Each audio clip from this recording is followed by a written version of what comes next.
Hello guys and welcome to Top Channel 1-on-1. So today we're going to be starting a new series about geometry nodes. Better learn geometry nodes by creating useful generators, and today we're going to be creating a displacement generator. Recreate the entire modifier stack using geometry nodes. The normal way of using the displacement modifier is usually you have a mesh, subdivide it so that you have enough position or enough vertices to displace, and then add a displacement modifier like that, and then create a new texture. This is usually a clouds texture or a noise texture, and you have something like that. If you go to the displacement modifier, you can see that the directional displacement is dependent. Here is dependent on the normal, but you can change it to X, you can change it to Y, you can change it to Z, you can change it to normal or custom normal or RGB X, Y, Z. So we want to set up something like that, and maybe show you how you can also set it up to use these options. So let's have a plane. We won't subdivide it, we'll do the subdivision within geometry nodes. So let's create a new geometry node setup. I'm in the geometry nodes workspace, that's why you see I have these setups. So let's go on and subdivide this. I'm also turning on wireframe here. Where is that? Under overlays, I have wireframe turned on so that you can easily see the wires or the edges. So let's subdivide this by searching for subdivide. Subdivide it a few times, and you can see the subdivision mesh ends at level 6. If you want more subdivisions, so let's say we have level 2, you can add another subdivision up here and another one here. You can increase one here. I can see that's one way to subdivide. Or this level ends to level 6, but if you type in directly, you can go up to more resolutions, but you can see 6 is already enough for this, so we're going to stick to. So now let's add the displacement noise. To do that, we can search for noise texture. There isn't a direct way to feed this directly into the mesh. Use set position. This lets you change the position of the current points by having this offset, by changing this offset.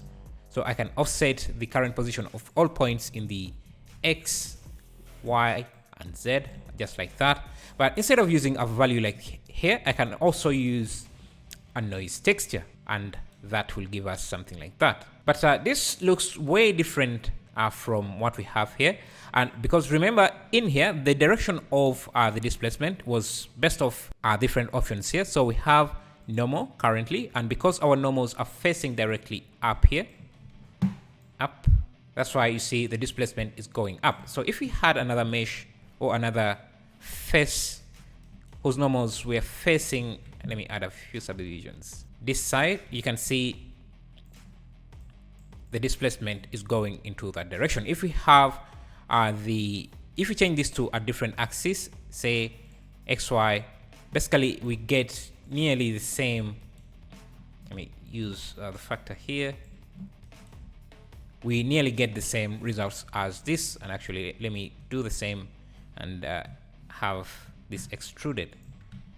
This is nearly identical to this because we are essentially doing the same thing that is being done here. So RGB to XYZ is basically grabbing the noise input from this and feeding it into the XYZ.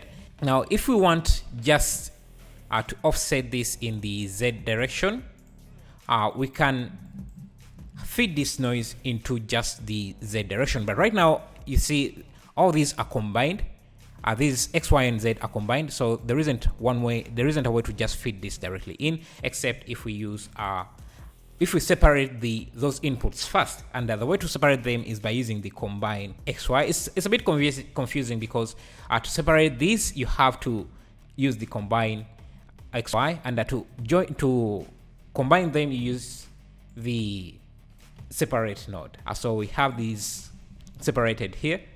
So I can just use this factor and basically achieve the same results as this. One thing you will notice is that every time we add the noise, this gets pushed up a bit, and that's because the noise itself doesn't start from 0.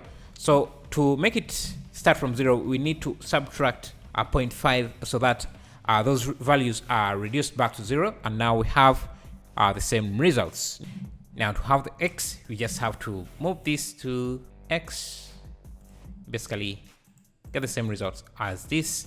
And for the normal, which we would achieve by setting this to normal, we could, what we would need is grab the normal node, just search for normal. If we feed this directly to the normal, you see we get this display, the mesh is displaced in the normal direction. And to have this noise influence to add the noise texture to the normal, all we have to do is add a vector math node, vector math here, and just add whatever we have from the noise as the add value. But we want to multiply instead of add. Basically, we'll get the same results. So we have that. Now, the only thing we are missing is a way to access the same controls directly here. So let's first add the strength. Now the strength is easy. What we can do is just let's see, we can add combine. We can use a combine math node here, which is essentially getting these values back here and just using a color mix RGB like this, blending the two. And essentially what we'll be doing is switching from whatever setup we have here to the combined, which is essentially this 0, 0. So if we bring this, you can see at 0, 0, actually we need this to switch so that at 1 we get the full strength, and at 0. And to bring this up here as an output, we just have to drag this into the input, call this noise strength, so we can access that directly there. Let's see what else we can do. I'll have these setups here, XYZ setups. Now that's beyond today's topic, but briefly, if I wanted, there are several ways we can do this. One way is again to use a setup like this.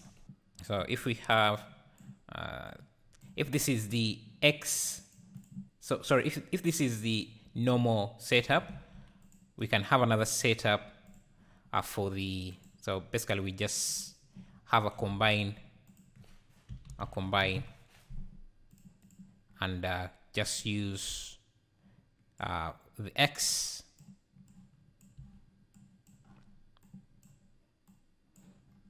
have another setup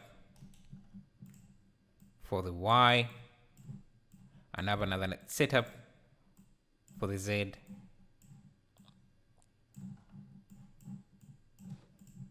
And then you can either use a switch node or just use a blend node like this. So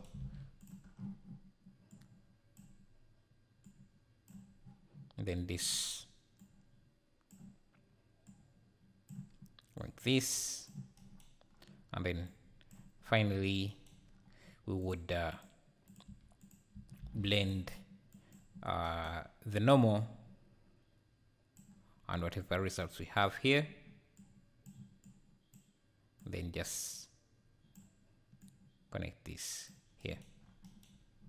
So this still works as a strength, but this will blend the normal versus, let's see, this we can, naming this is the hard part, but after you name them, it makes it much easier. So this can be the XY influence.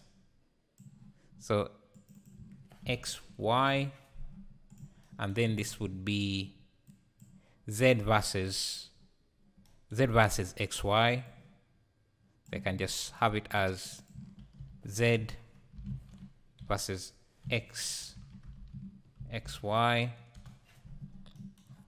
There's a better way to do this. I just wanted to find a much easier way to explain this using the nodes we have already looked at instead of just throwing new nodes, because you can use a switch node. You can group this and just there are completely different setups you can use, but just wanted to use whatever we already had. And this would be the normal versus XYZ. So can do normal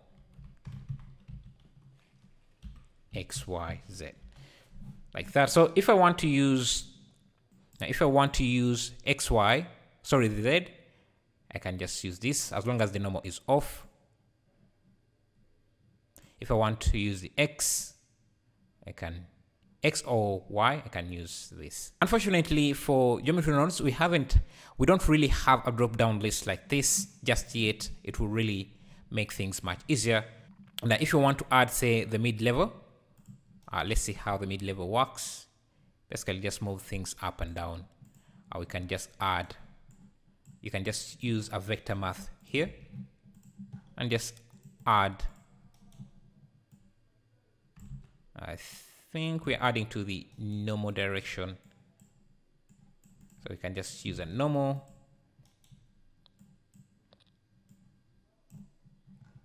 And you can multiply. Yeah, like I said, this is beyond the scope of this tutorial, but I just wanted to show you how you can use that. Let's get the same functionality. Yeah, thank you for watching. I'll be releasing another video tomorrow, hopefully. Thank you.